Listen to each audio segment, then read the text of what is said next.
안녕하세요. 네. 잠깐 같이 기도하시겠습니다. 은혜로우시고 자비로우신 살아계신 우리 아버지 하나님, 우리에게 영원한 생명을 주시고 이 죄악 많은 세상에서 빛과 소금으로 귀한 삶 살아갈 수 있도록 인도하시고 함께 하심을 참으로 감사드립니다.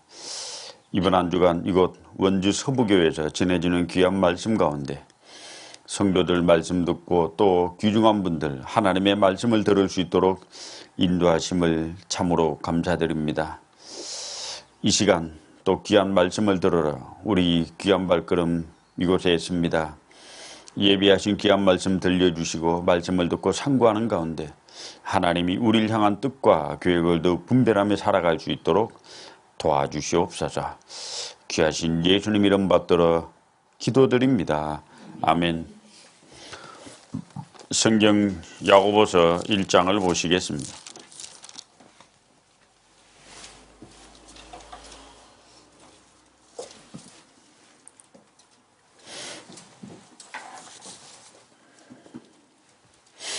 야고보서 1장 1절부터 4절까지 같이 읽어보시겠습니다. 하나님과 주 예수 그리스도의 종 야고보는 흩어져 있는 12지파에게 문안하노라. 내 형제들아, 너희가 여러 가지 시험을 만나거든 온전히 기쁘게 여기라. 이는 너희 믿음의 시련이 인내를 만들어내는 줄 너희가 알미라. 인내를 온전히 이루라. 이는 너희로 온전하고 구비하여 조금도 부족함이 없게 하려 함이라.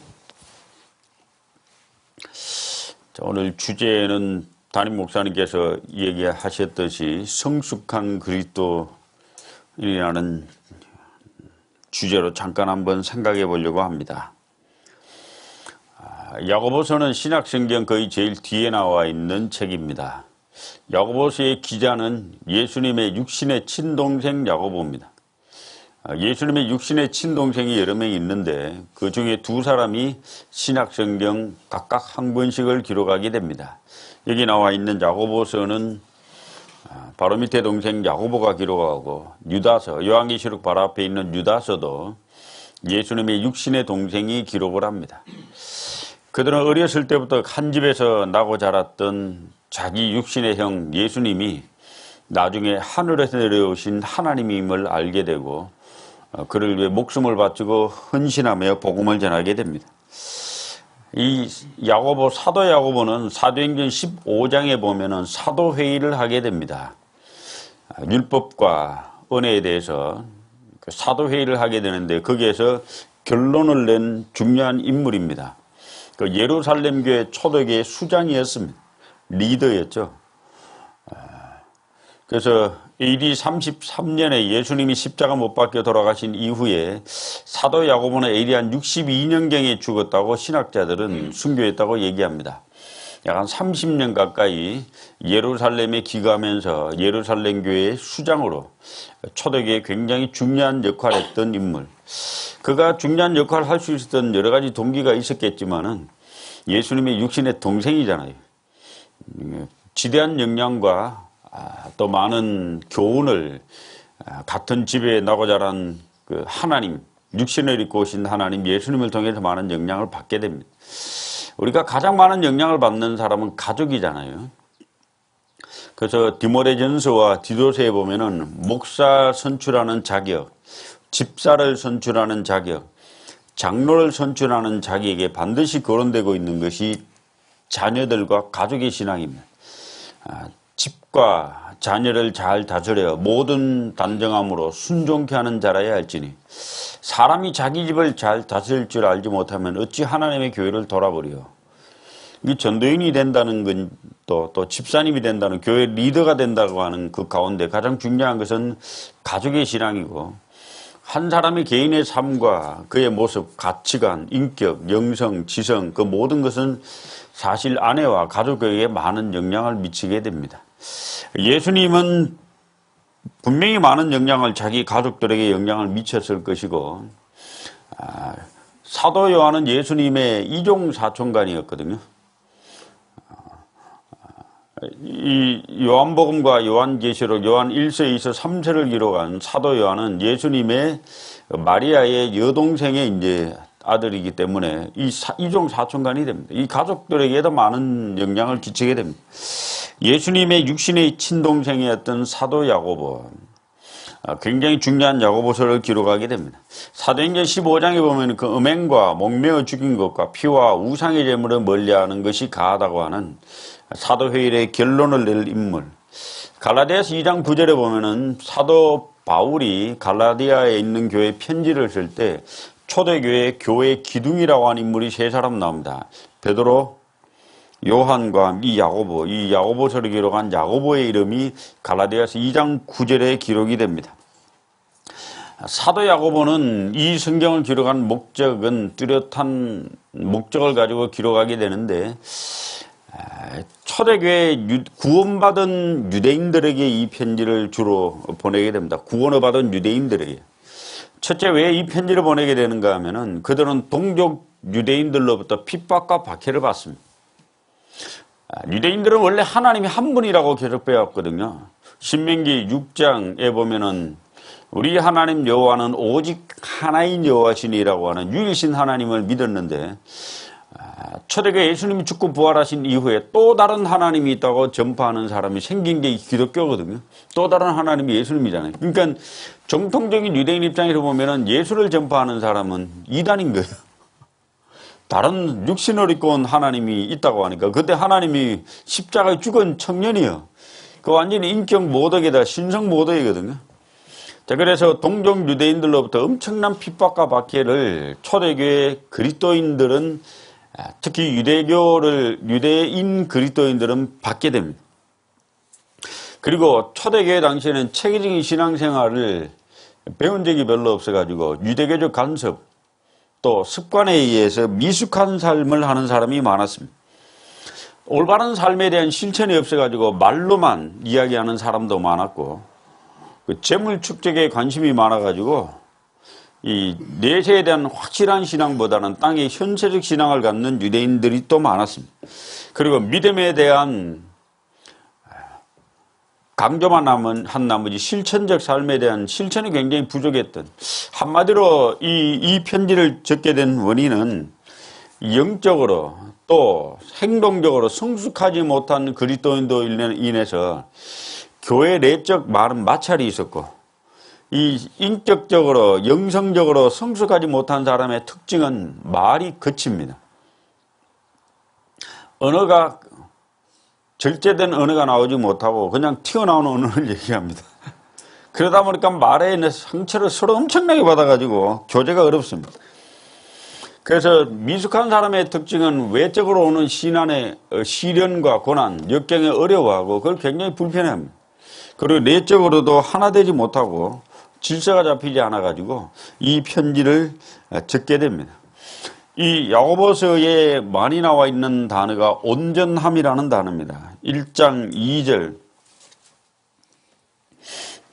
내 형제들아, 너희가 여러 가지 시험을 만나거든 온전히 기쁘게 해라. 온전이라는 단어가 나오고요. 4절. 인내를 온전히 이루라. 이 온전히라는 단어가 나오는데, 이 온전히가 영어로 perfect입니다. 완전하라는 단어거든요. 야고보서는 완전한 신앙생활을 원하는 성숙한 삶이라고 할 수 있죠. 미숙한 것이 아니라 인격적으로나 사람을 대하는 태도나 하나님 앞에서의 태도나 외적 환경에 대해서 성숙한 사람이 되기를 원하는 것이 이 야고보서의 주제입니다. 야고보서 이 온전함이라는 단어가 많이 나옵니다. 여러 개 나오는데 이제 하나만 더 찾아보겠습니다. 3장 2절.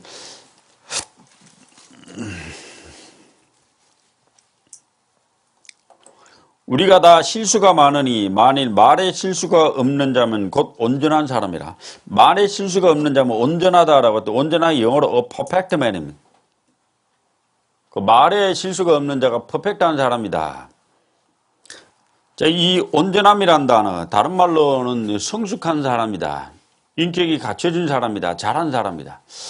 신앙에는 분명히 성장의 단계가 있음을 요한일서 2장 14절에 보면 나옵니다. 아비들아, 청년들아, 아이들아 이렇게 나오거든요. 아이들아, 청년들아, 아비들아.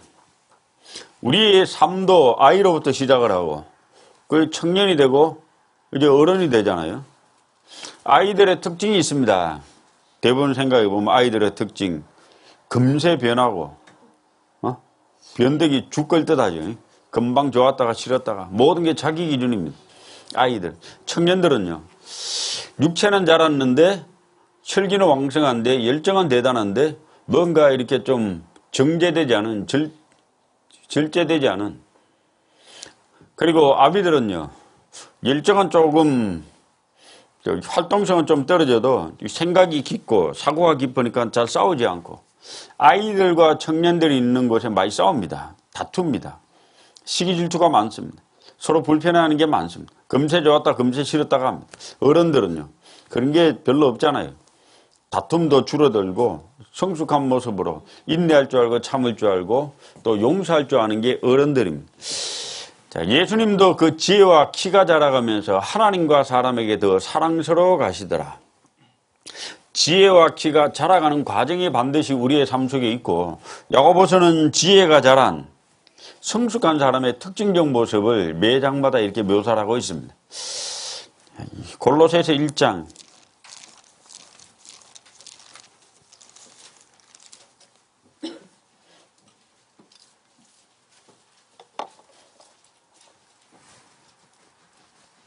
28절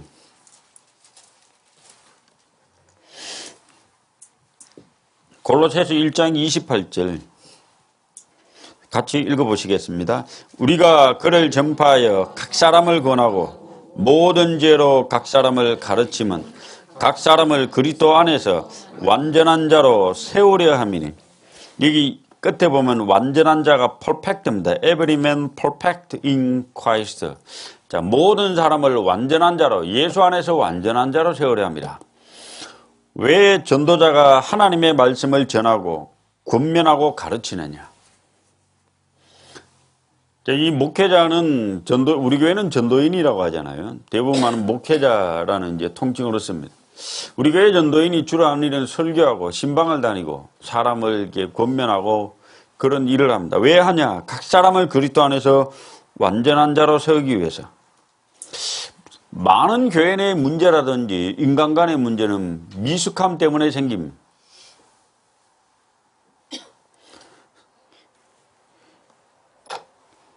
아이들은 별거 아닌 거 가지고 싸웁니다. 중요치 않은 것 가지고 고민하고 좌불안석을 합니다. 가끔 신문에 이렇게 보면 청년들이 그 여자들이 여자친구가 이제 안 만난다고 절교를 선언합니다. 그 열받아가지고 어디다가 뭐 밀치고 큰 이렇게 가끔 큰 사고를 저지르고 그런 거를 가끔 신문에 보면서 아니 인생은 길고 먼데 그 조그마한 것 때문에 인생을 그 왜 그렇게 할까요? 모자라기 때문에 뭔가 덜 됐기 때문에 우리의 나이라든지 신분이라든지 경력이라든지 살아가는 모습이 반드시 인격적 성숙과 신앙적 성숙을 보장해 주지는 않습니다. 사람이 나이가 되고 신앙의 연수가 오래 차도 미숙한 사람이 있어요. 그런데 얼마 되지 않아도 깊은 신앙의 그 깨달음과 또 말씀을 묵상함으로 말미암아 그 인격적으로나 영성으로 굉장히 성숙해 있는 그리스도인도 있습니다. 우리는 이 왜 하나님의 말씀을 끊임없이 가르침을 받고 배워야 되느냐? 그것은 그리스도 안에서 완전한 자가 되기 위해서 부지런히 성경을 가르치고 부지런히 성경을 배우다 보면 공동 성장을 합니다. 전도인도 가만히 있으면 성경을 많이 알 것 같은데 그게 공부만 해서 아는 게 아닙니다. 실제로 테스트를 해봤는데요. 이 시험을 치기 위해서 공부를 열심히 한 사람과 남을 가르치기 위해서 공부를 열심히 한 사람 오랜 세월 지나서 테스트를 해봤는데 시험을 치기 위해서 공부를 열심히 한 사람은 세월이 지나면 다 잊어버리고 없더래요. 근데 남을 가르친 사람은 오래도록 가르친 것이 남아있어가지고 결국 열심히 가르치는 것은 자신을 위해 가르친 게 됩니다. 설교를 성도 앞에서 하지만은 결국 자기 자신을 위해 설교하거든요. 그래서 설교할 때 보면은 내가 가장 감동받은 게 가장 좋은 설교예요. 내가 별로 감동이 안 되는 설교는 가르쳐도 벽치는 설교예요. 그 듣는 이도 알아요. 저 목사님 저 모르는 거 배워서 하지. 근데 본인이 깊은 깨달음 속에 나오는 설교는 듣는 사람, 가르친 사람도 확신과 그 말에 진정성이 있고 배우는 사람도 진정성 속에서 서로 교통을 하게 됩니다. 그래서 이 부지런히 성경을 배운 것을 가르치다 보면은 성도도 완전해지고 전도자도 완전해집니다. 자, 완전하다는 것은 굉장히 중요하고 주님은 산상수훈 끝자락에 우리가 완전해지기 위해 노력해야 하고 완전하라고 명령을 합니다. 마태복음 5장.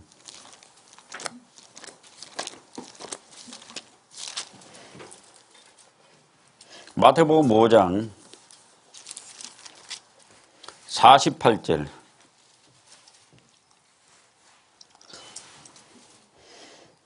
같이 읽어보시겠습니다. 그러므로 하늘에 계신 너희 아버지의 온전하심과 같이 너희도 온전하라.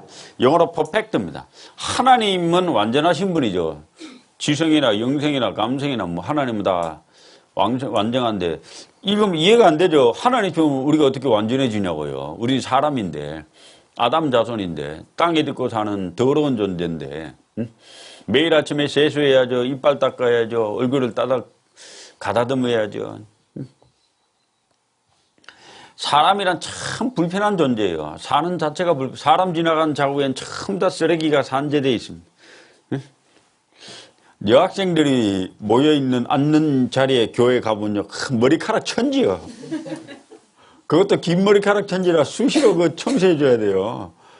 사람 지나가고 왜 이렇게 뭔가 더러운 것이 남을까요? 참 사람 불편한. 근데 이런 사람을 보고 완전하라고 합니다. 예수님은 하나님이 사람의 모습으로 오신 분이잖아요. 구약에 읽어보면은 하나님처럼 완전해진다는 건 사실 어렵습니다. 하늘에 있는 하나님을 우리가 어떻게 닮아 완전해집니까? 근데 신약에 읽다 보면은 예수님은 하나님이 사람으로 오신 분이니까 우리가 예수님처럼 닮은 모습이 되는 건 하나님처럼 완전해지는 겁니다. 자, 이 성경은 우리에게 요구를 합니다. 하나님처럼 완전한 사람이 될 것을. 디모데후서 3장 16절부터 읽어보면 모든 성경은 하나님의 감동으로 된 것으로 교훈과 책망과 바르게 함과 의로 교육하기에 유익하니 이는 하나님의 사람으로 온전케 하며 완전케 하며 모든 선한 일을 행하기에 온전케 하려 함이라. 성경을 읽고 연구하고 묵상하고 공부하는 것은 우리가 점점 하나님처럼 완전해지는 놀라운 길입니다. 그래서 이 완전해지는 것을 요구하고 완전해질 수 있다고 얘기합니다. 성숙한 사람의 특징은 그리스도를 닮은 사람이 성숙한 사람이에요. 나는 마음이 온유하고 겸손하니 신앙이 자라고 이 인격이 자란 사람은 겸손과 온유의 모습을 담고 있습니다. 그리고 그리스도께서 너희를 용서하심과 같이 너희도 타인을 용서해줘라. 용서의 사람입니다. 그리고 주님이 십자가에 죽은 사랑의 모습을 보이는 것처럼 사랑의 모습으로 닮아가라고 합니다. 신약 성경에 보면은 예수님과 같이 닮아라는 구절이 굉장히 많거든요. 그걸 읽어보면은 겸손, 온유, 사랑, 용서, 자, 이런 것들이 주로 그리스도를 닮은 모습으로 나옵니다. 성숙한 사람은 신앙이 견고하기 때문에 환경에 그렇게 좌우되지 않습니다. 환경이 어쨌든지 간에 환경을 극복하며 이기며 살아갑니다. 성숙한 사람은 누가 시키지 않아도 자기 할 일을 묵묵히 찾아서 합니다. 시켜서 일을 하는 건 굉장히 불편한 거예요. 뭐 시켜서 일을 할 수도 있는데 어느 정도 인격이 되면은 알아서 찾아서 해야 됩니다. 시킨 일을 하고 안 시키면 안 하고 또는 시켜야만 한다. 이것은 이미 시킨 자체가 불편한 게 될 수 있습니다. 찾아서 일을 해야 됩니다. 예를 들면 봉사회장이 담임 목사님이 봉사에게 일을 자꾸 뭐 이렇게 시킨다, 부탁을 한다. 이건 참 불편한 거거든요. 이 봉사회장이 일을 알아서 찾아야 되는 자리거든요. 그러니까 아이들에게는 지시하고 명령하고 때로는 관리하잖아요. 근데 어른이 되면은 누구의 지시와 명령 통제를 받아요? 아니죠. 내 일을 스스로 찾아서 하잖아요. 그 신앙이 성숙한 사람도 자기 할 일을 스스로 찾아서 해야 됩니다. 시키지 않아도. 제가 이제 담임 목사인데 누가 담임 목사한테 일을 지시하는 사람이 있어요, 없어요? 누가 담임 목사한테 일을 지시해요? 담임이 리더인데. 담임이 되면은 일을 알아 찾아야 되거든요. 교회를 운영해 가고 교회를 일을 만들어 가면 스스로 일을 찾아야 됩니다. 그리고 성숙한 사람은 자기를 낮추고 주님을 높이는 겸손한 사람입니다. 성숙한 사람은 자기를 과시한다든지 자기를 드러낸다든지 자랑하지 않습니다. 성숙한 사람은 삶의 중심이 주님이고 영혼을 위해 헌신하고 희생하는 사람입니다. 자기 것을 자꾸 취하는 사람은 미숙한 사람이에요. 미숙한 사람은 특징이 있습니다. 에베소서 4장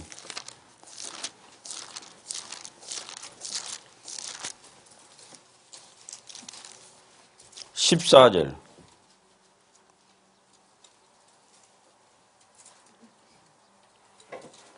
여기는 같이 읽어보겠습니다.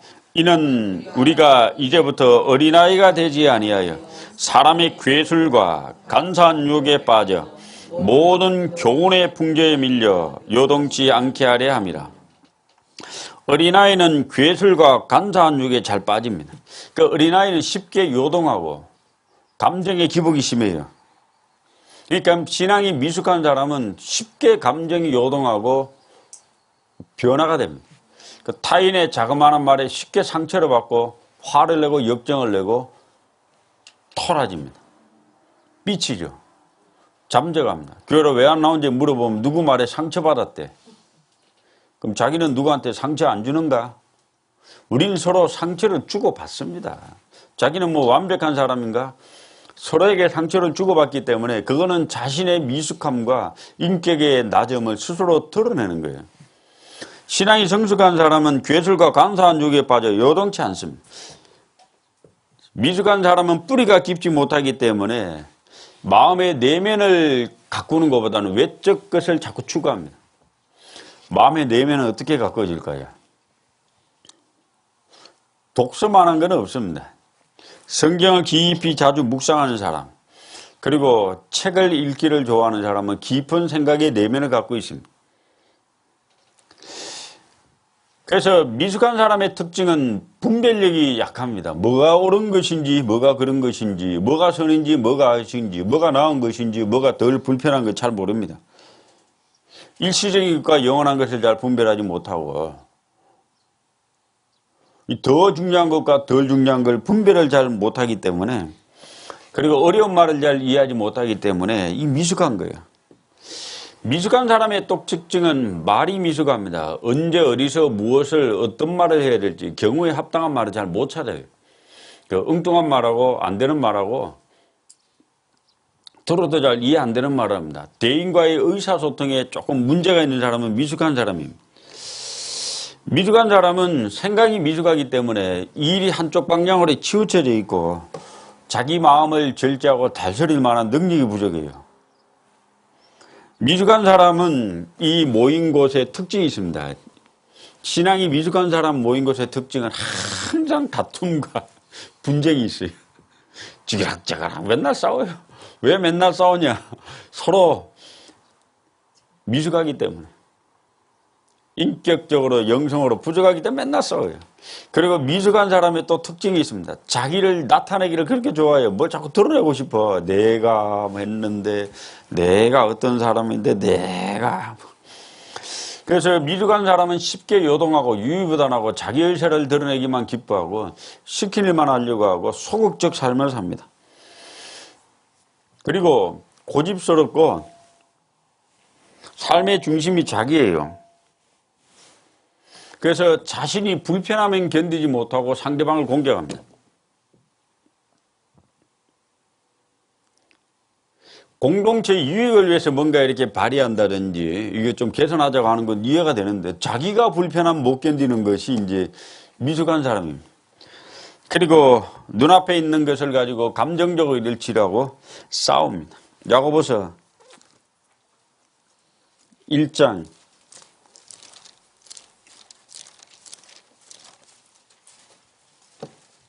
2절. 내 형제들아 너희가 여러 가지 시험을 만나거든 온전히 기쁘게 여기라. 야고보서 1장은 성숙한 사람의 특징을 얘기합니다. 매장마다 1장은 성숙한 사람은 고난과 시련을 대하는 태도가 나보다 탁월합니다. 미숙한 사람은 인생 가운데 고난이 오고 시련이 오면은 불평하고 원망하고 남 탓을 돌리고 좌절하고 또 낙심합니다. 성숙한 사람은 긍정의 태도로 보이고 그 고난을 기뻐합니다. 고난과 시련이 주어질 때 어떤 태도로 보이는가 보면 이 사람이 성숙한 사람인지 미숙한 사람인지 확인할 수 있는 거예요. 성숙한 사람은 고난을 기뻐하며 받아들일 줄 알고 그 고난 속에서 이 고난을 어떻게 해결하려고 노력합니다. 그래서 미숙한 자와 성숙한 자의 단어가 하나가 차이 납니다. 미숙한 사람은 고난이 오면은 왜라는 단어 붙입니다. 나에게 왜 이런 일은 why라는 단어를 붙이거든요. 왜 이런 일이 있는가. 성숙한 사람은 고난이 오면 어떻게 해결하는가 하면 왜가 아니고 how입니다. 어떻게 해결할 것인가. 고난이 왔을 때 어떻게 해결할 것인가 연구하면 이 사람은 긍정의 태도로 보이고 고난을 이겨요. 이기다 보면 자꾸 발전해요. 인생 가운데 고난과 시련이 없는 사람은 단 한 사람도 없을 뿐더러 인생 가운데 문제가 없는 사람은 단 한 사람도 없습니다. 삶은 항상 문제투성입니다. 매일 눈을 뜨면은 해결해야 될 문제가 매일 있어요. 매일의 삶은 고난의 연속이고 시련의 연속입니다. 뭐 일 없고 문제 없는 삶이 어디 있습니까? 성숙한 자의 특징은 삶 속에 오는 많은 역경과 시련을 대하는 태도가 탁월하기 때문에 그 사람은 성숙한 사람이라고 합니다. 2장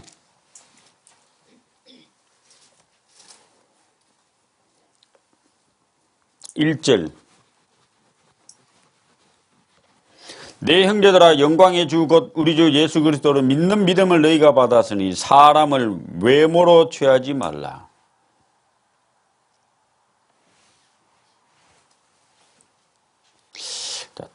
야고보서 2장은 성숙한 자가 이 사람의 대인관계를 이야기합니다. 1장은 하나님 앞에서의 관계고 2장은 대인관계.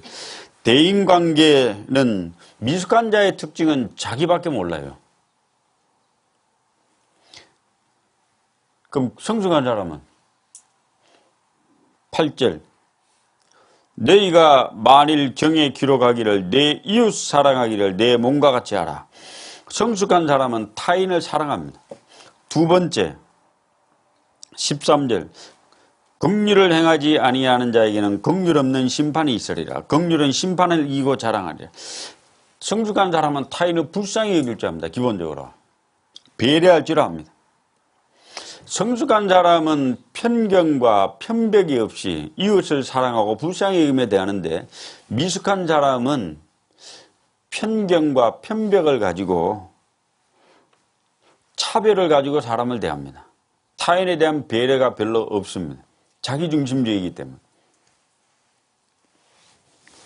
그래서 초대교회 성도들은 미숙한 자가 이때 모였던가 봐요. 그래서 사람이 들어오면 외모로 보고 판단하는 거예요. 저 사람 부자냐 가난한 자냐 뭐 유대인이냐 아니냐 여러 가지 것으로 판단해서 부자는 부자끼리 가난한 자는 가난한 자끼리 이게 이 미숙한 자예요. 근데 성숙한 사람은 사람을 외모로 판단하지 않고 누가 들어오든지 사랑하고 배려하고 긍휼히 여긴다. 차별 없이 대한다. 작은 자도 귀하게 여기려고 합니다. 사람을 대하는 태도가 탁월합니다. 3장 가보겠습니다.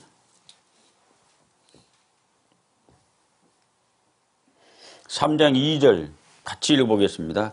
우리가 다 실수가 많으니 만일 말에 실수가 없는 자면 곧 온전한 사람이라 능히 온몸도 굴레 씌우리라.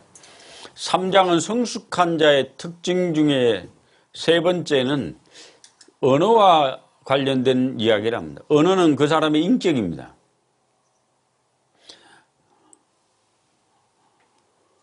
언어는 그 사람의 존재 그 자체라고 했습니다. 하이데커라는 유명한 철학자는 사람은 언어라는 존재의 집에 산다. 이 말에 의해서 한다고 합니다. 그 사람의 말하는 걸 다 적어보고 녹취해보고 쭉 정리해보면 그 사람의 생각, 가치관, 사고, 인격, 그의 어떤 성품, 지성, 영성 다 나타나는 거예요. 말은 굉장히 중요합니다. 말에 실수가 많고 말이 막 계속 막 헛나온다. 그럼 그 좀 부족한 사람이죠. 그 언어에는 그 사람의 믿음의 크기, 인물 됨됨이, 생각의 가치가 다 나타나 있습니다. 성숙한 자는 말에 실수가 없는 자입니다. 그 완전한 사람이라 있거든요. 이 참 어렵죠. 말을 완전히 할 수 있다. 그 참 어려운데, 여기 이제 말에 성숙한 사람은, 완전한 사람은 말에 실수가 없는 자라고 했잖아요. 말 때문에 제일 고통받는 게 누굽니까? 자매님들, 말이 많아. 하나님 여자들에게 말이 많도록 만들으셨어요. 그래서 이 말이 많다 보니까 이 많은 말 속에 실수도 많고, 그 서로 상처주는 말도 많아요. 근데 자매님들 말이 많은 건 하나님이 그렇게 만드는 걸 어떻게 해요? 하루에 2만 단어를 써야 되고, 남자는 10,000단어 정도, 10,000에서 15,000단어, 뭐 얼마 좀 적습니다. 그 남자들은 말수가 원래 적잖아요. 전화할 때 보면 남자들 한 2, 3분 얘기하면 할 말이 없어요. 말이 별로. 근데 여자분들은 말이 많죠. 한 30분 얘기하고 끊습니다. 만나서 얘기하자. 커피숍에 가서 2시간 얘기해도요, 신나요. 그러니까 말이 많죠. 말이 많다 보니까 실수도 많습니다. 커피숍에서 자매님들이 수다 떨면서 하는 얘기에 단어를 정리하고 문법을 정리하는 거하고, 설교자가 단상에서 설교했을 때 단어 취사 선택과 문법을 정리하면 완전히 다른 언어가 나옵니다. 여기에 단상에 서서 설교는 고급언을 써야죠. 말의 의미가 정확해야 되고 문법이 정확해야 되죠. 그래서 무엇을 전달하려고 하는 것인지 뜻이 명확해야지 단상은 정확한 언어가 나가죠. 언어의 품격이 높은 언어를 써야 돼요. 근데 여기서 커피숍에서 하는 얘기 하듯이 지나가는 사람에게 수다 떨듯이 하는 얘기하면 설교자의 품격과 인격이 떨어진 사람이죠. 그러니까 이 단상은 하나님의 말씀을 대언하는 것이고, 설교자라는 것은 인격과 품격이 좀 탁월해야 되잖아요. 그러니까 언어의 취사 선택도 남달라야 됩니다. 말에 실수가 없는 자면 곧 온전한 사람이라 했습니다. 생각보다 어렵지만은 굉장히 중요합니다. 그래서 성숙한 자와 말은 연결이 되어 있습니다. 초대교회 왜 이걸 썼냐? 초대교회는 말이 전부 다 미숙했어요. 말이 많고 서로 상처주다 보니까 매일 싸워요. 싸우다 보니까 언어에 대한 이야기를 합니다. 4장 1절 같이 읽어보겠습니다. 너희 중에 싸움이 어디로, 다툼이 어디로 쫓아나느냐? 너희 중에서 싸우는 정욕으로 쫓아나는 것이 아니냐? 성숙한 사람의 특징은 다툼을 피하고 화평을 추구합니다. 대부분 싸우는 원인은 질투, 이기심, 소유욕, 쾌락, 교만한 마음 이런 게 나옵니다. 이건 미숙한 자의 특징이에요. 미숙한 자의 특징을 3가지가 나옵니다. 4장 2절.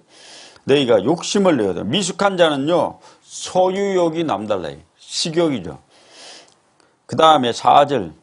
간음하는 여자들, 육신의 쾌락, 성적 욕구. 그 다음에 6절. 중간에 보면 교만한 자라고 나옵니다. 왜 다투는가 하면은 소유욕 때문에, 육신의 정욕 때문에, 또 하나는 교만한 마음 때문에 다툽니다. 교만한 사람이 모인 곳에 매일 싸워요. 네가 잘났고 내가 못나서, 네가 못나고 내가 잘나 싸우는 게 아니라 둘 다 교만하기 때문에 싸우는 거예요. 교만한 자가 모인 곳에는 다툼이 끊이지 않습니다. 그 다음에 식욕과 소유욕과 쾌락을 추구하는 자에게는 다툼이 끊이지 않습니다. 왜 아이들이 잘 다툽니까? 아이들은요, 소유욕이 다 지 거예요. 네 것도 내 거고 내 거는 원래 내 거고 계속 싸우거든요. 성숙한 사람은 절제할 줄 압니다. 욕심도 절제할 줄 알고, 이 쾌락도 절제할 줄 알고, 그리고 이 겸손해집니다. 왜? 성경을 가까이 하니까. 성경 자체가 하나님의 말씀이잖아요. 이 하나님의 말씀을 먹으면은 영적 상태가 겸손해지도록 되어 있습니다. 5장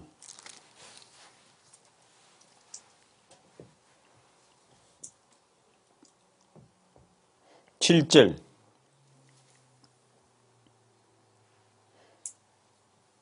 그러므로 형제들아 주의 강림의 시기까지 길이 참아라. 길이 참으라는 얘기입니다. 8절은 같이 읽어보겠습니다. 너희도 길이 참고 마음을 굳게 하라. 주의 강림이 가까우니라. 성숙한 사람의 가장 최고의 특징 5장 끝에 나옵니다. 인내하는 사람, 기다릴 줄 아는 사람. 인내하는 것하고 성숙한 사람하고는 다이렉트로 연결되어 있습니다.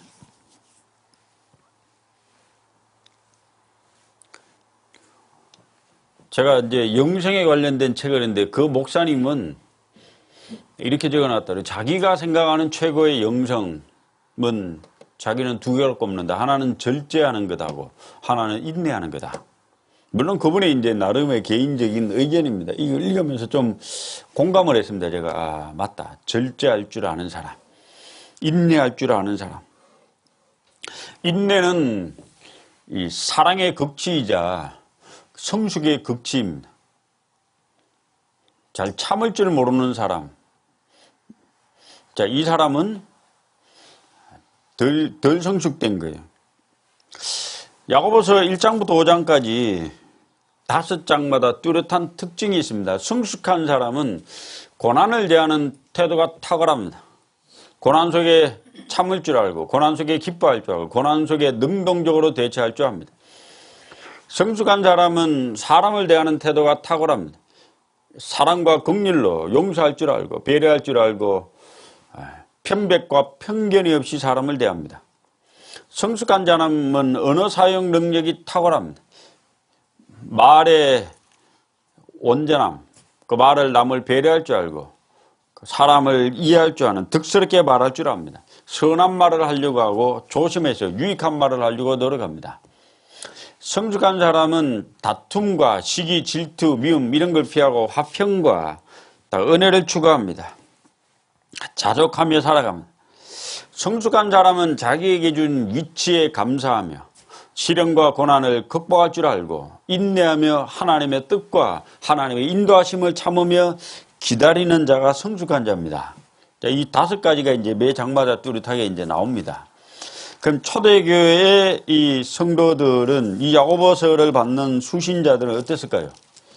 고난 속에 불평과 불만을 하고 사람을 편벽과 편견을 가지고 대하고 그리고 말이 미숙해가지고 매일 자기들끼리 싸우고 그리고 소유욕과 쾌락 또 교만한 마음으로 분열과 다툼, 시기 질투가 있고 인내할 줄 모르고 참을 줄 모르고 미숙하게 일을 처리했기 때문에 이거를 기록을 하게 됩니다. 야고보서 1장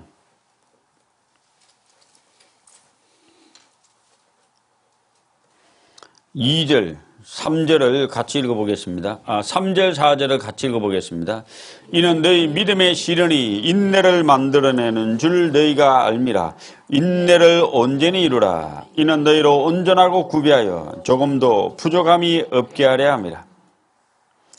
고난이 주어졌을 때 그 사람이 어떤 반응과 태도로 보이는가를 보면은 이 사람이 평소에 신앙생활을 겸손하게 잘 했는가 아니면 반발하고 화를 내고 때로는 그 상황을 받아들이지 않고 분노로 표출하는가.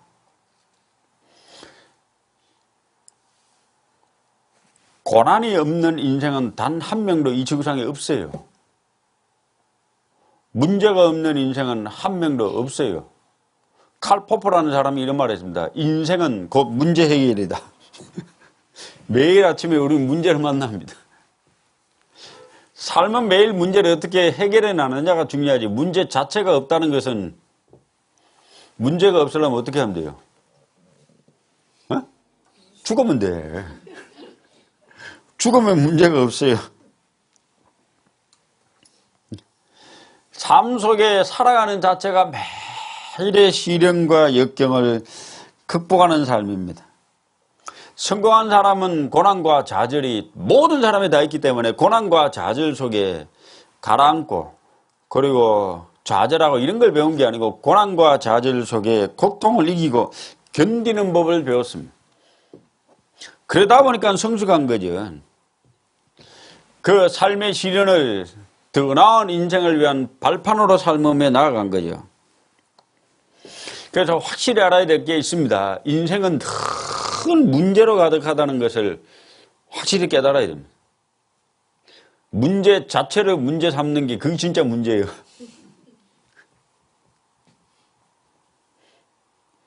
가끔 이제 목사님들끼리 대화하다 보면 그런 분이 있습니다. 뭐 요즘은 제 동기들은 그런 분 별로 없는데 옛날에 이제 처음 목회할 때는 막 교회가 크네 작네 문제가 많네 성도들이 어떻네 저떻네. 지나고 나서 보니까 문제 없는 교회는 단 한 군데도 없어요. 응? 문제가 없는 게 그게 진짜 문제예요.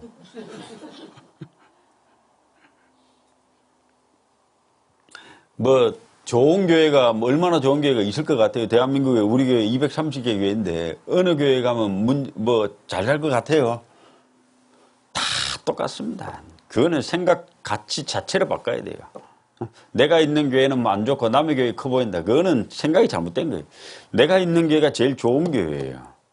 내가 어떻게 신앙생활 하느냐에 따라 달렸지. 큰 교회 가도 똑같은 문제 다 존재합니다. 인생은 어디든지 가도 문제가 산적해 있고 고난이 산적해 있습니다. 그래서 인생은 늘 문제로 가득하다는 것을 인정을 해야 됩니다. 욥기 5장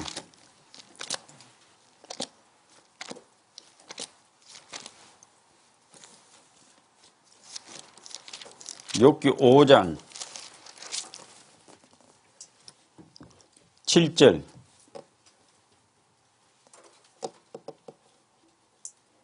같이 읽어보시겠습니다. 인생은 고난을 위하여 났나니 불티가 미로나름 같으니라. 인생은 뭘 위해 났다고요? 고난을 위해 났다고.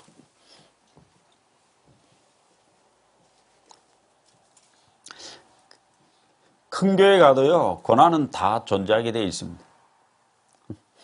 어떤 목사님이 밑에 앉아 설교를 들어서 어떤 분이 와서 제가 있는 교회 설교를 하러 왔는데 그분이 그러더라고요. 옛날에 미숙할 때 이제 교회를 어느 교회를 가니까 건축하겠더래. 그래가지고 교회를 옮겼대. 옆에 교회 갔는데 좀 있으니 거기도 건축하더래. 그래서 괜히 옮겼다 싶더래. 생고생은 더 했대요.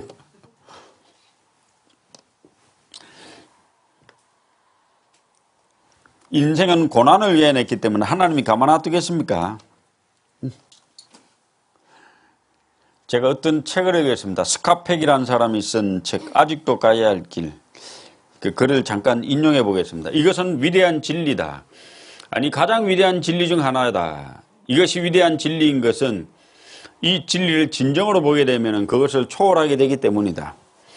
삶이 힘들다는 사실을 진정으로 이해하고 받아들이면 삶은 더 이상 힘들지 않다. 삶이 힘들다는 사실을 진정으로 이해하고 받아야 됩니다. 삶의 편안함을 추구한다면 그거는 가치관 자체가 잘못된 거예요. 저는 목회하면서 어느 교회를 다니면서 갑니다. 그게 편안하려고 간다면 저는 전도연의 자격이 없는 거예요. 거기에 가면 제가 해야 될 문제, 난제들이 산적해 있습니다. 그건 당연한 것이고 그걸 해결하는 게 제 몫이에요.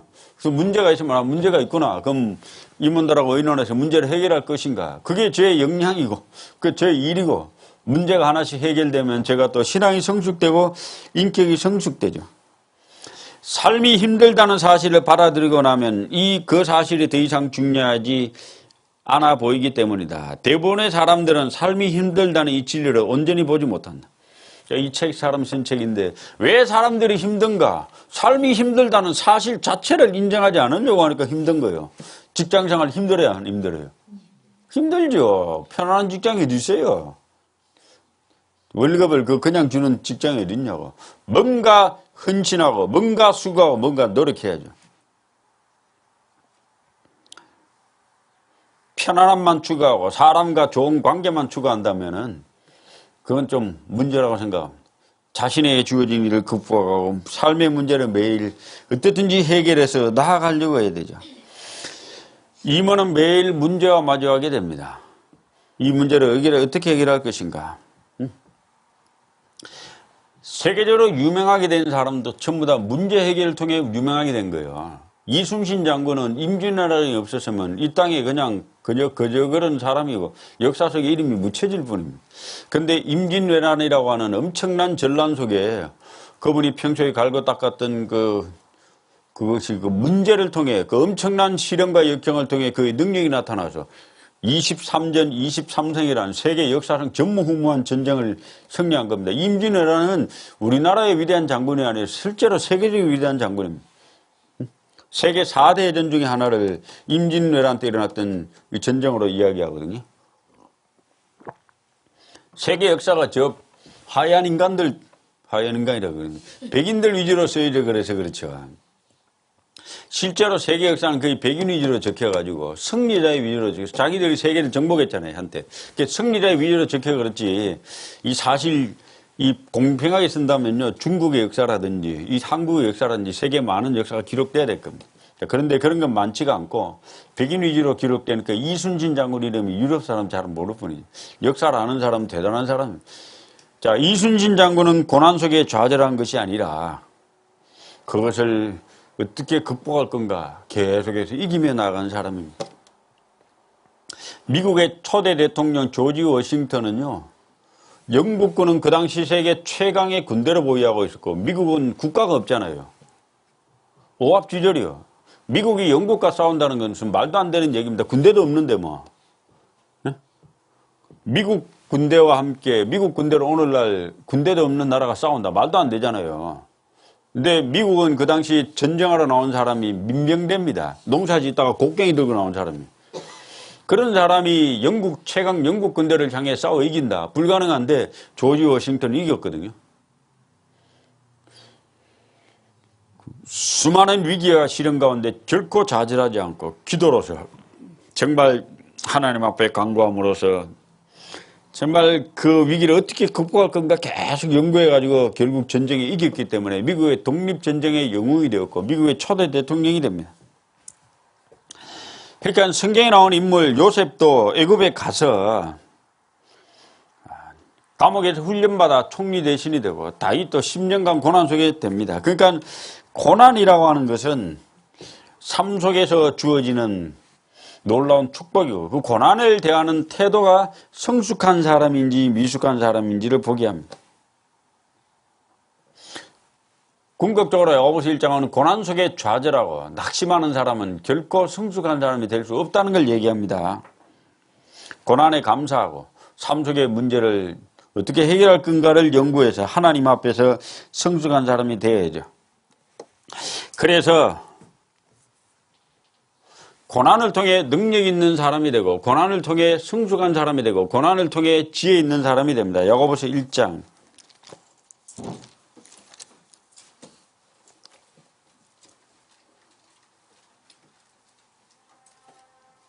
3절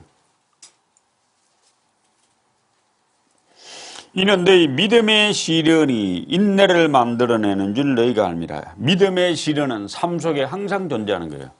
그래서 어려움이 닥칠 때 왜 나에게 이런 일이 화이라는 단어는 머릿속에서 가슴속에 지워버려야 됩니다. 그럼 어떻게 해야 되냐? 어떻게 해결할 건가가 연구해야죠. 요셉이 애굽에 내려가서 원망했다는 얘기가 있습니까? 없잖아요. 야곱이 형 에서의 칼을 피해서 하란에 가서 20년간 지냈습니다. 그 20년의 삶이 야곱을 이스라엘로 바꿔주잖아요. 돌아올 때 이름이 이스라엘이 됩니다. 그 어려운 곳, 역경과 시련이 가득한 그곳이 결국 나를 인생을 변화시키고 새로운 이름을 줘요. 고난 없이 자란 사람이 뭐 위대한 인물 될 것 같습니까? 절대 안 됩니다. 그래서 문제와 어려움이 주어지면은 그것이 삶에 당연하다는 것을 인지하고 회피하지 말고 남 탓하지 않는 건강한 습관이 필요합니다. 모든 문제를 내 탓으로 인식해야 돼요. 그래서 특히 임원이 되면 항상 문제를 마주하게 되는데 이 문제를 어찌 해결할 것인가. 예를 들면 조장입니다. 조원 중에 별난 사람 있어요, 없어요? 있죠.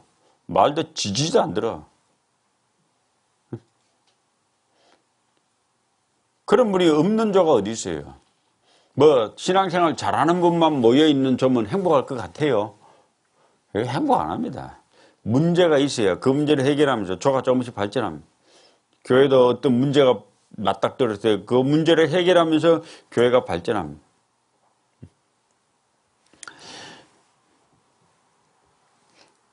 이 고난은 우리의 시련을 훈련해 가기 때문에 고난을 통해서 온전케 됩니다. 베드로전서 5장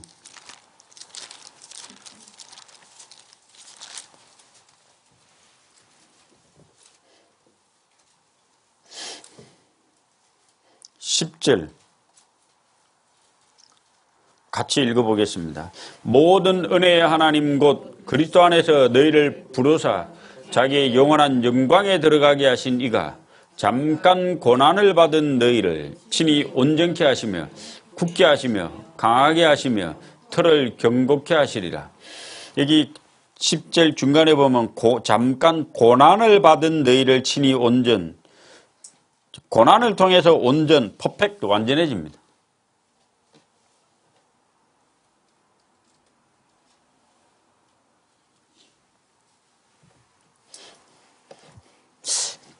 제가 이 야고보서를 좀 더 일찍 알았더라면 좀 더 신앙생활 잘했을 텐데, 이걸 누가 저한테 좀 일찍 가르쳐 줬더라면 글쎄 뭐 들어도 잘 이해가 안 됐을 수도 있습니다. 근데 지금은 그렇구나. 그래서 제가 지금 있는 교회로 와서 교회에 대한 불평의 이야기, 뭐 이걸 이렇게 했냐 이런 얘기는 한 번도 해본 적이 없어요. 뭐 예를 들면 뭐 이걸 왜 이렇게 건축을 이렇게 했나는 등, 뭐 이건 왜 이렇게 했나는, 이건 뭐 이런 것 얘기는 한 번도 해본 적이 없습니다.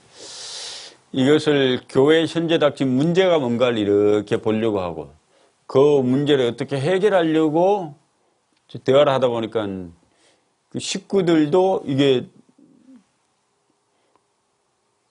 왜 이렇게 했냐고 질책하는 것은 없고, 이거 어떻게 현재 있는 문제를 어떻게 해결하려는 방향을 얘기하니까 미래를 자꾸 이야기하잖아요.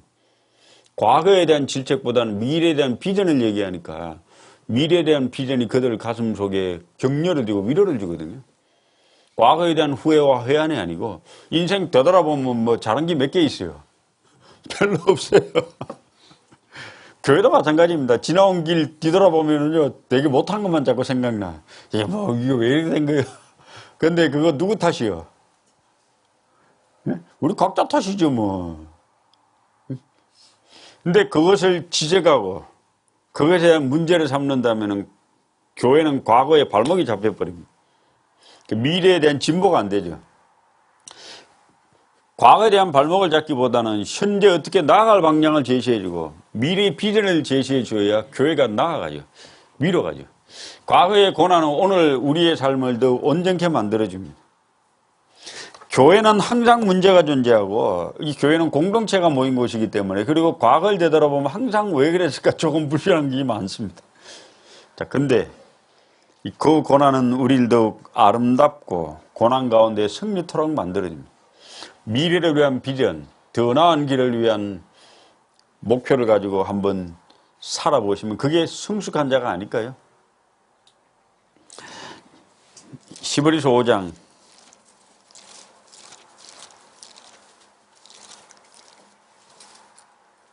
8절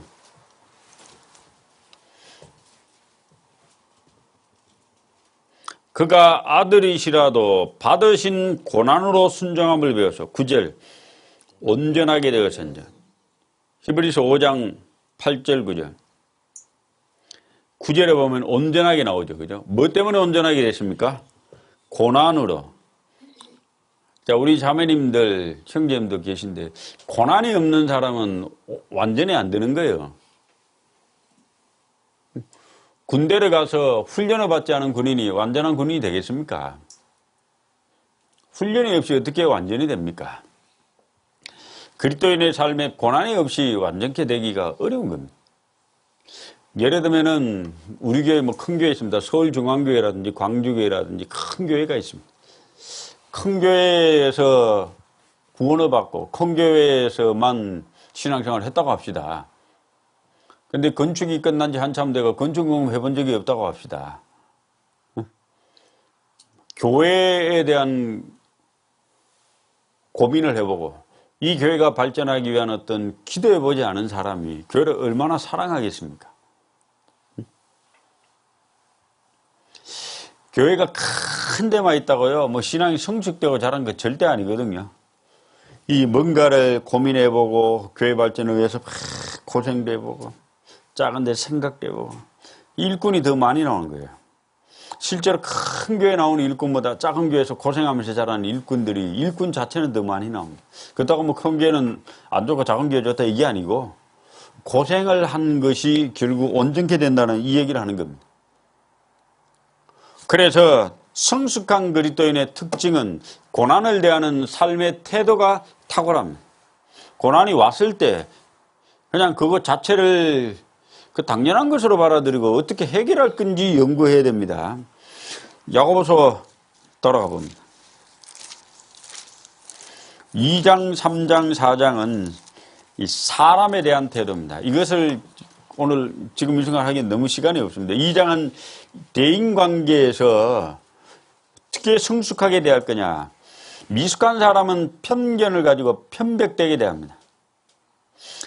의와 공평이 주의 보좌의 기초라고 했거든요. 하나님은 모든 일을 공평하게 처리하시는 분, 하나님은 모든 일을 정의롭게 처리하시는 분. 제가 봉사위원 회의할 때도 저희 교회에 부탁을 하는 게 있습니다. 자주 이 일이 공평하게 처리하는 것인가, 이 일이 정의롭고 공의롭게 처리하는 것인가 항상 생각해 보시고 판단하시라고 부탁을 하거든요. 이 뭔가를 재판하는 자리에 앉아 있는 공평해야 되잖아요. 정의로워야 돼요. 그렇지 않으면은 국가도 발전이 잘 안 되고 사회도 발전이 잘 안 되고 교회도 발전이 잘 안 됩니다. 따님 목사인 저도 교회를 공평하게 처리하고 정의롭게 처리해야지 저한테 잘해준다고 편백대에 다투고 이야기라고 저랑 좀 멀리한다고 멀리해버리고 이러면 안 된단 안 되잖아요. 모든 성도들을 제 교회에 있는 성도들을 공평하게 대해야죠. 그리고 일을 처리함에 있어서 정의롭게 처리해야 되잖아요. 이 성숙한 자는 공평하고 정의롭게 일을 처리하는데 시편 97편 2절에 주의 보호자의 기초가 의와 공평이라 했는데 야고보서 2장에도 이 성숙한 자는 모든 사람을 공평하고 사랑으로 대하고 긍휼히 대한단 말입니다. 미숙한 자는 편견을 가지고 대하죠. 목사가 편견을 가지고 성도를 대하면 교회가 두 패로 나뉩니다. 목사파, 비목사파. 그러면 교회가 갈라지는 거예요. 교회가 갈라지면 서로 다툽니다. 다투니까 이 교회가 안 되는 거죠. 야고보서 2장은 모든 사람에게 공평하게 대해야 될 것을. 야고보서 3장은 말을 지혜롭게 해야 될 것을. 말은 어떻게 하면 지혜롭게 합니까? 말을 지혜롭게 하려면요, 좋은 말을 자꾸 외워요. 성경 잠언 같은 걸 자꾸 외워요. 시편을 자꾸 외워요. 자꾸 외우다 보면 그 말이 내게 되고 말이 입에 붙어서 좋은 말이 자꾸 나옵니다.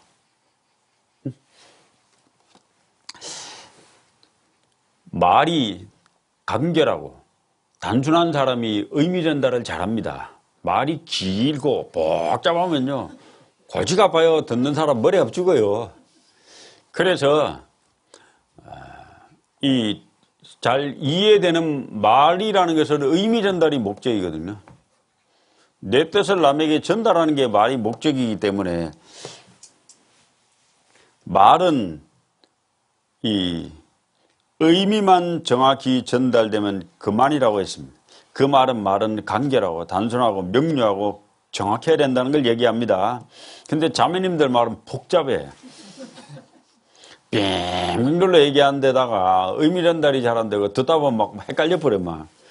자, 그런데 이 간증을 할 때요, 이 간증을 하는 목적은 타인에게 나의 삶에 하나님과의 동행에 대한 어떤 것을 전달하는 게 목적이잖아요.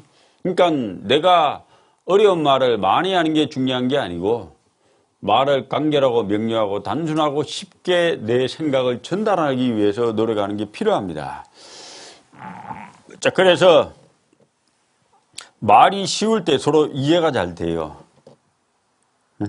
어려운 말 한다고 잘 이해되는 게 아닙니다. 제가 이 자리에 서가지고 어려운 말, 막 사자성어 이야기하고 막 복잡한 이야기하면 될 것 같아요.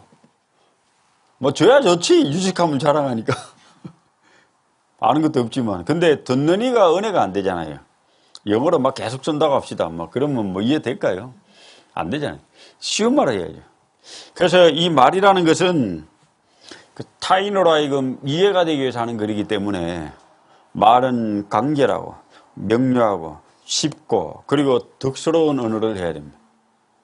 하나만 찾아보겠습니다. 야고보서, 에베소서.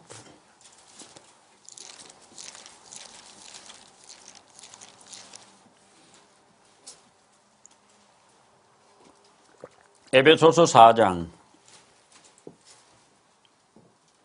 29절. 여기는 같이 읽어보겠습니다. 무릇 더러운 말은 너희 입 밖에도 내지 말고 오직 덕을 세우는 데 소용되는 대로 선한 말을 하여 듣는 자들에게 은혜를 끼치게 하라. 이 말의 기준이 있습니다. 덕을 세우는 데 소용되는 선한 말. 선한 말의 뜻이 뭡니까? 듣는 자가 은혜를 받는 말이 선한 말이에요. 에? 듣는 자가 뭔 말인지 하나도 모르는데 자기는 좋은 말을 해서 그럼 듣는 자가 이해가 안 돼. 간증을 할 때 듣는 자가 은혜되는 단어를 선택하려면 쉽고 간단하고 명료하고 이해되는 언어를 써야죠. 듣는 자에게 은혜를 끼치게 하라. 선한 말을 하여 덕을 세우는 데 소용되는 대로. 이 말이 교회를 세우고 발전해야 됩니다.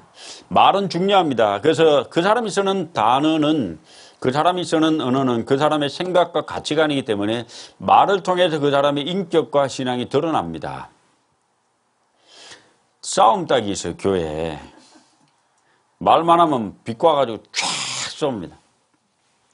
그런 분이 잘됐다 못됐다를 떠나서 그런 분은 어릴 때부터 상처가 많은 분이에요. 부모로부터 사랑을 못 받았다든지 또는 여러 가지 삶에 많은 우여곡절이 있어가지고 대인관계가 약간 심사가 비틀어져 있다 보니까 좋은 말도 좋은 말로 안 들리고 비꼬아서 듣는 그 누가 잘못이요? 본인 마음이 잘못이요. 바꿔야죠. 정직하게 선한 말하면 선한 말 그대로 받아들여야죠. 싸움 닭이 있으면 안 됩니다.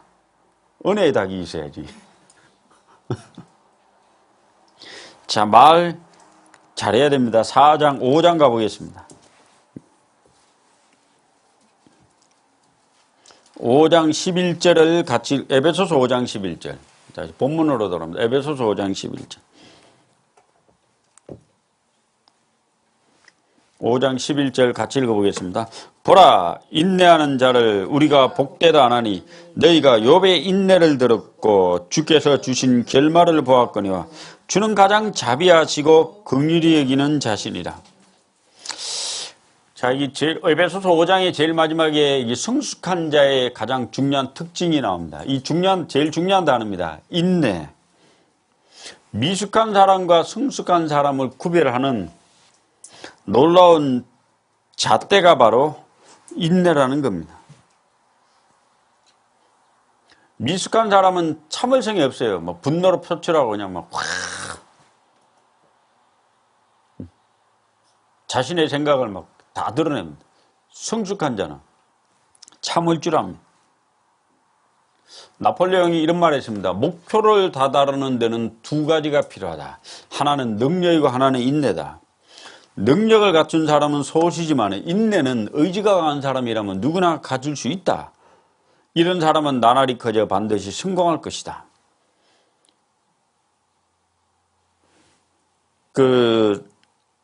펜실베니아 주립대의 심리학 교수인 앤젤라 더코워스라고 하는 유명한 여자 교수가 있습니다.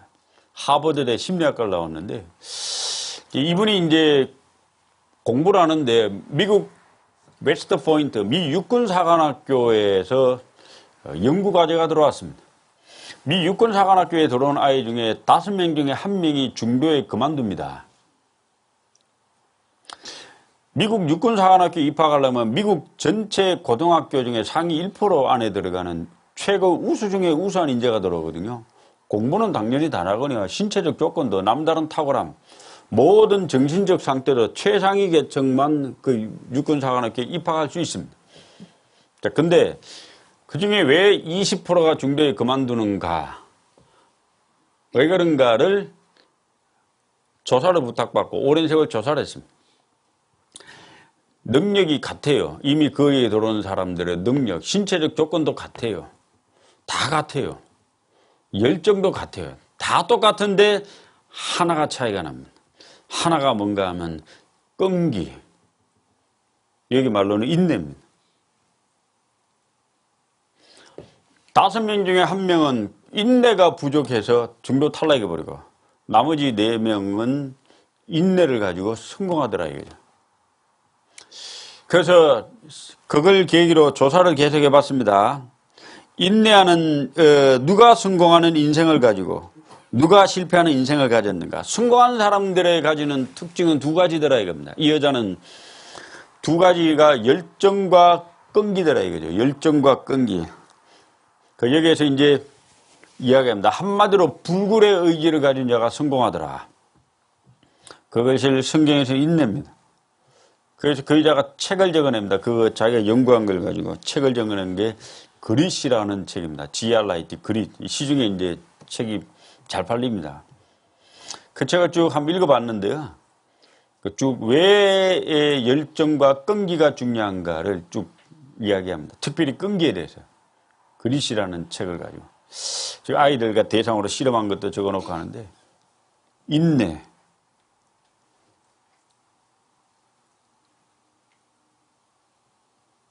왜 성경은 성숙한 자의 가장 놀라운 특징을 인내라고 했을까요? 인내가 참 중요합니다.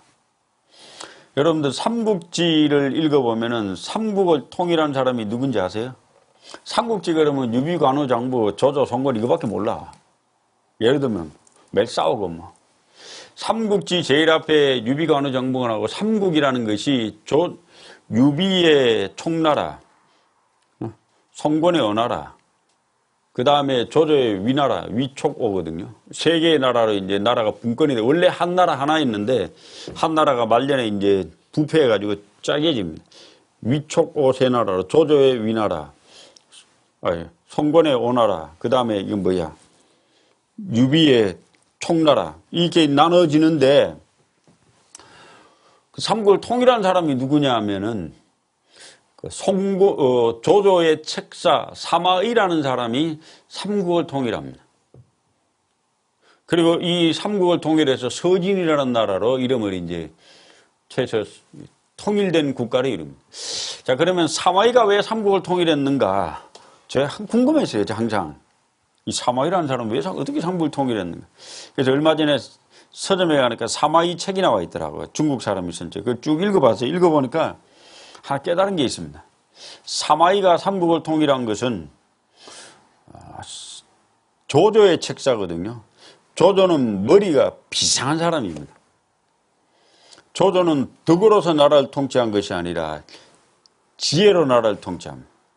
그리고 자기 눈에 눈 밖에 나가나 자기 명령을 거스르면 그 자리에 참수입니다. 조조 밑에 살아남는다는 것은 보통 이게 머리가 뛰어난 사람이라면 못 살아남는 게. 이 사마이가 어떻게 살아남았는가? 그 책에는 이렇게 나옵니다. 끝까지 참는다. 끝까지 참아가지고 이 삼국을 통일하더라고요. 결국 끝까지 참은 사람이 삼국을 먹었어요. 유명한 사람이 삼국을 먹은 게 아니고 뛰어난 용맹이 있는 자, 지혜로운 자 삼국을 먹은 게 아니고 끝까지 참은 자가 삼국을 먹었어요. 그 왜 일하는가라는 책이 있습니다. 그 일본의 그 교세라 CEO를 쓴 분입니다. 이름 갑자기 생각 안 나. 유명한 분인데 교세라 CEO. 왜 일하는가? 그분이 일본 사람인데요. 그분 책은 참 감동이 많더라고요. 야, 그 일본 사람이 쓴 책인데 참 많은 걸 느끼게 해주는 책입니다. 이분이 그 책에 이렇게 나옵니다. 자기는 경영 일선에서 끝까지나마 성공하는 사람을 봤는데 그들은 뛰어난 지적 능력을 가진 자도 아니고 뛰어난 인품을 가진 자도 아니고 시대의 운을 잘 맞는 자니고 처음엔 전부 다 성공한 것처럼 보이지만은 다 망하더라 이거지. 다 망하더라. 근데 끝까지 살아남아서 기업을 일구고 한 사람이 누구냐? 그건 겸손하게 끝까지 자기 할 일에 끈기를 가진 사람. 끝까지 겸손히 자기 할 일에 끈기를 가진 사람이 성공하더라. 그게 왜 일하는가? 교세라 세라믹의 CEO입니다. 일본 사람. 책 시중에 많이 나옵니다. 그래서 제가 그 책을 쭉 읽고, 이 참.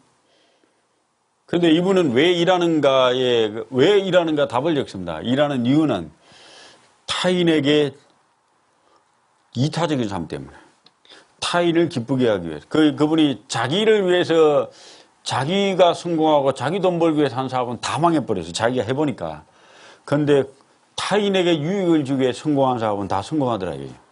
성경 말씀과 비슷하죠. 타인의 유익을 위해서 한 것. 끈기는 세상에서 통하는 놀라운 하나의 진리입니다.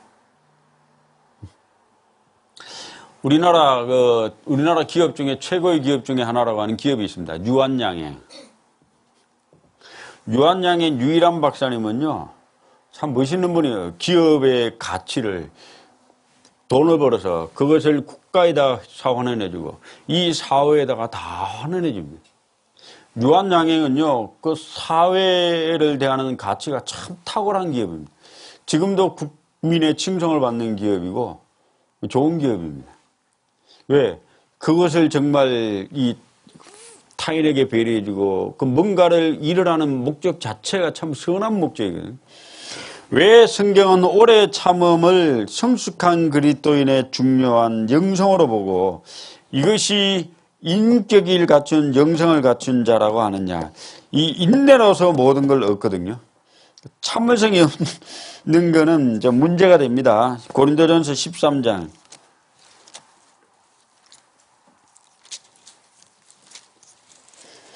4절.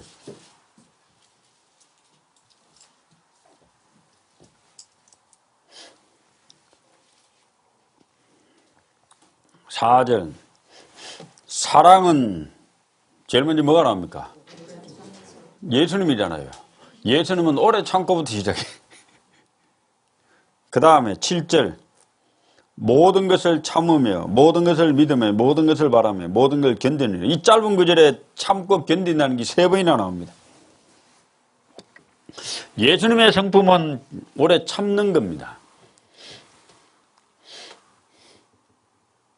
오래 참으세요?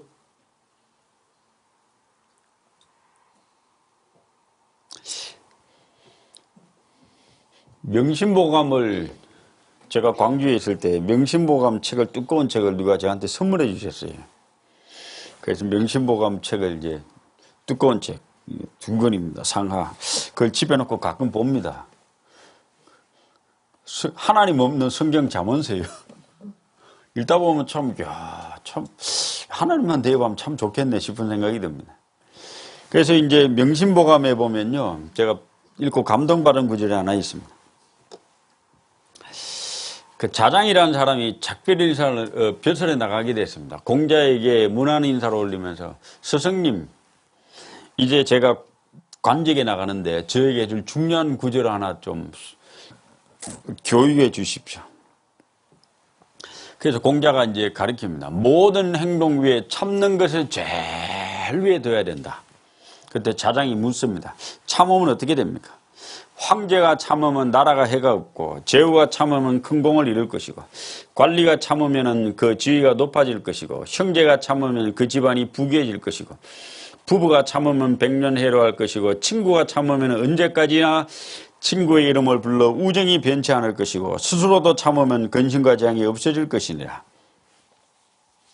벼슬 나가는 자에게 참으라고 했습니다. 그러면서 그 다음 장에 이렇게 나오거든요. 인내전이라. 참고 견디는 자만이 살아남는다. 그 책을 보니까 사마이 책 읽은 게 생각나는 거예요. 참고 견디는 자만이 살아남는다.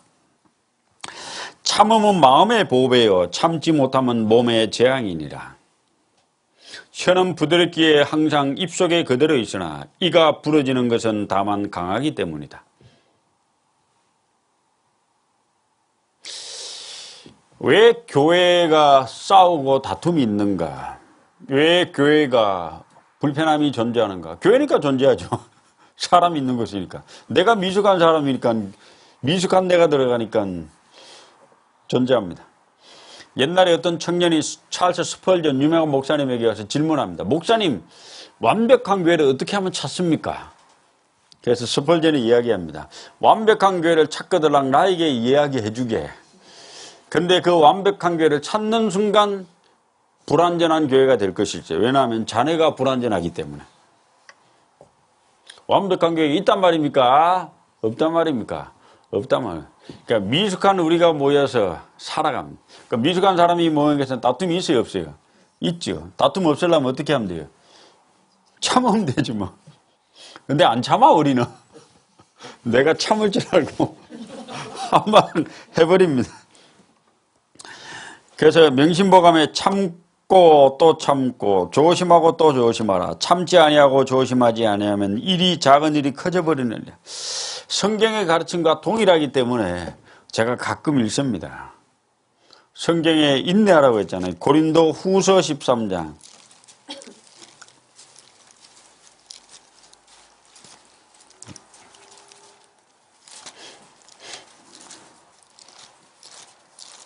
고린도 후서 13장 12장입니다. 저는 이 구절 읽다가 큰 감동을 받게 됐습니다. 짧은 구절이지만은 깊은 생각을 하는 구절이었습니다. 고린도후서 12장 12절 같이 읽어보겠습니다. 사도에 표된 것은 내가 너희 가운데서 모든 참음과 표적과 기사와 능력을 행한 것이라. 저는 사도 바울이 사도에 표된 것은 기사와 능력을 행한 것이라가 제일 먼저 나올 줄 알았거든요. 사도가 복음을 전해 수많은 사람이 구원받은 것 자체가 사도에 표된 거잖아요. 어?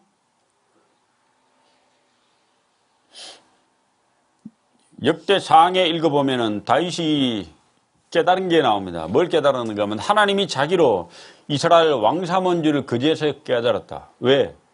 나라가 융성해졌기 때문에. 나라가 융성해지는 것을 보고 하나님께서 자기를 왕 삼은 줄 그제서 깨달았다고 하거든요.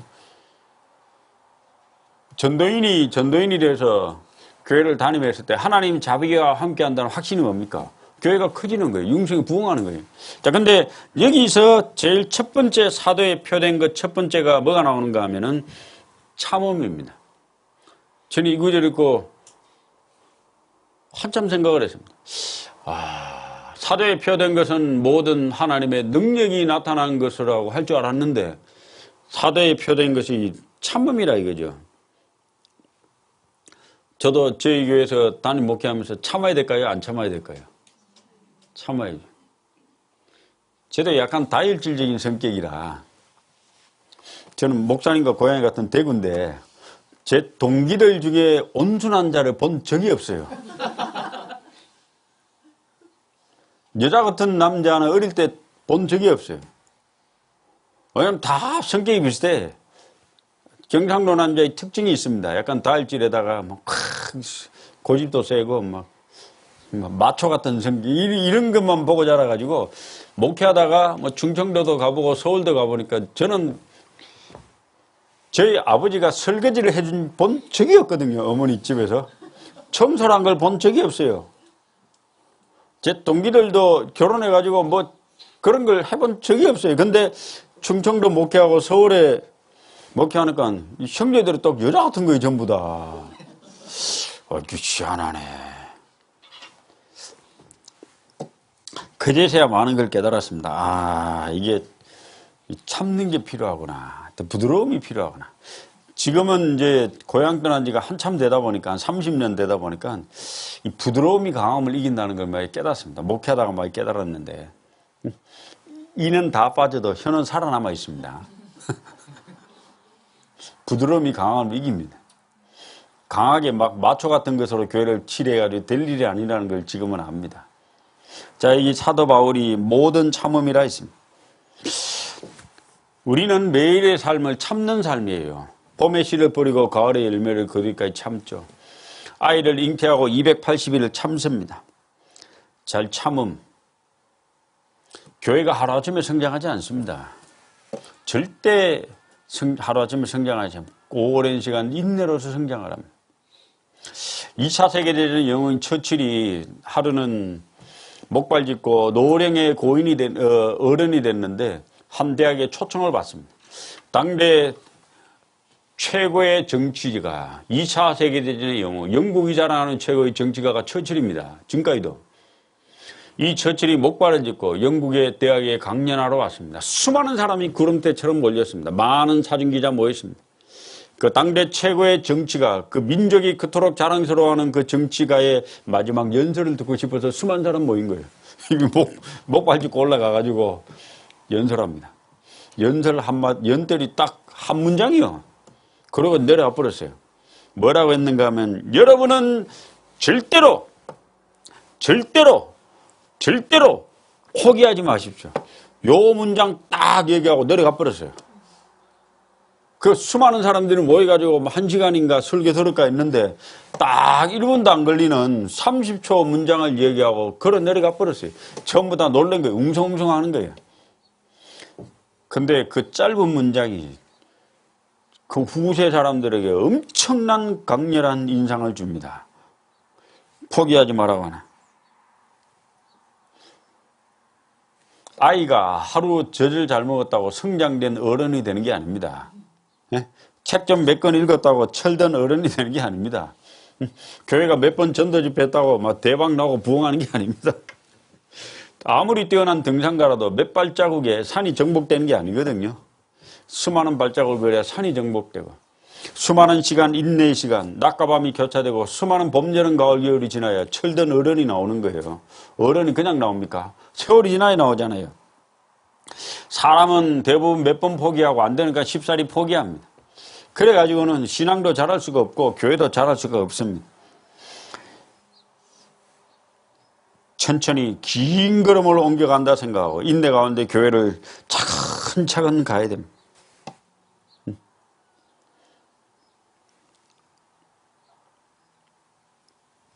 미국의 철광왕 카네기가 있습니다. 이 카네기가 스코틀랜드에서 와가지고 엄청 가난했습니다. 처음에는. 인생 하는 것마다 안 돼. 그 보험회사 외판원이었다고 하거든요. 근데 어느 날 낙심강과 열등강에 빠져가지고 이 화랑에 갔어요. 화랑에 갔는데 이 그림이 하나 있는데 이 갯벌에 배만 하나 덩그러니 있는 거예요. 밑에 글자가 새겨져 있는 것이에요. 밀물은 반드시 온다. 하루에 2번 밀물 오거든요. 거기서 이 카네기가 깊은 깨달음을 한 거예요. 맞다! 밀물은 반드시 온다. 저 밀물이 오면은 나는 저 큰 바다로 나가리라. 결국 성공을 해가 미국 최고의 현금을 가진 부자가 됐다고 합니다. 1차 세계대전에 프랑스의 영웅이 있습니다. 페르난디 포시라고 하는 장군입니다. 그래서 기자가 질문했습니다. 당신은 어떻게 해서 전쟁에 승리했습니까? 그래서 이 페르난디 포시라고 하는 장군이 기자에게는 이런 말을 했습니다. 자신이 가진 미덕은 단 하나밖에 없다. 자신은 어떤 상태에서, 어떤 절망적인 상태에서도 결코 포기하지 않는 것이 자신이 가진 하나의 미덕이라고 했습니다. 야고보서 돌아가 보겠습니다.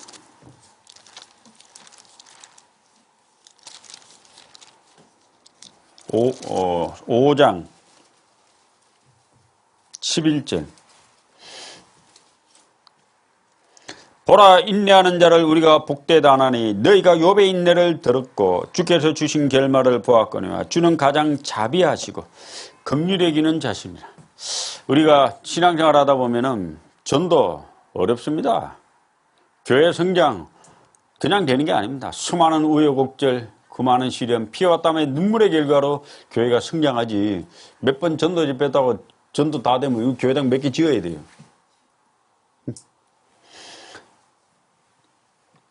절대 포기하지 말고 한 발자국씩 나가면 됩니다.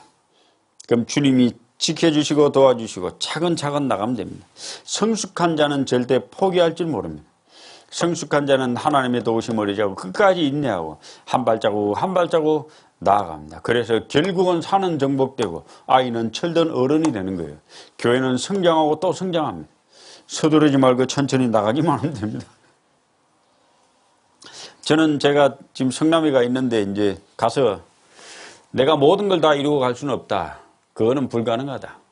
나는 이곳에 와서 내가 할 몫이 있다. 내가 할 몫을 충실히 하고 떠나가면 다음 분이 와서 또 다음 몫을 할 거다. 다음 분에게 좋은 교회를 물려주는 것이 나의 또 역할이다. 내 대해서 교회를 다 말아먹고 가서는 안 된다. 다음 분이 할 일을 또 남겨두고 하고 내가 할 일을 또 하면 된다. 그래서 나는 있는 동안에 나는 이 정도를 하고 싶다. 라고 이제 몇 가지 제안을 하니까 다들 몇 번 의논해서 그 계획을 만들었습니다. 이 정도 하고 싶다고 하니까 좋아는 했습니다. 그래서 부탁을 했습니다. 하루아침에 되는 거 아니다. 천천히 인내하며 차근차근 나아가면 성숙해져요. 결국 교회가 더욱 성숙한 그리스도인의 삶이 될 거다. 근데 우리가 깨달아야 되는 게 있다. 주는 가장 자비하시고 긍휼히 계시는 분이다. 지금의 삶이 어렵고 힘들고 뭔가 하나님이 멀리 계신 것처럼 보이도 결코 낙심하면 안 됩니다. 하나님은 함께 계십니다. 하나님은 가장 자비하시고 긍휼히 계시게 우리를 인도해 가십니다. 야고보서는 1장부터 5장까지가 뚜렷한 주제가 하나씩 있고 거기에서 성숙한 그리스도인들인 어떤 삶의 모습에서 탁월한 자세를 보이는가를 잘 설명해 주고 있습니다. 시련을 대할 때 탁월하고 사람을 대할 때 탁월하고 그리고 말에 탁월하고 그리고 사람의 분노와 다툼이 있을 때 탁월하고 그리고 마지막으로 인생 가운데 어려움과 시련이 있을 때 인내라는 단어를 가지고 기다릴 줄 알고 참을 줄 알고 또 포기할 줄 모르는 그런 사람이 성숙한 사람이라고 합니다. 포기하지 마십시오. 하나님은 도와주십니다. 기도하시겠습니다. 살아계셔서 역사하시는 우리 아버지 하나님 감사합니다. 오늘 야고보서를 통해 나타난 성숙한 그리스도인이라는 주제로 잠깐 성경을 상고했습니다. 우리가 어떤 어려움과 시련 속에서도 좌절하지 말고 낙심치 말고 포기하지 않고 인내하며 묵묵히 우리의 길을 걸어갈 수 있도록 주님 도와주시옵소서. 예수님 이름 받들어 기도드립니다. 아멘.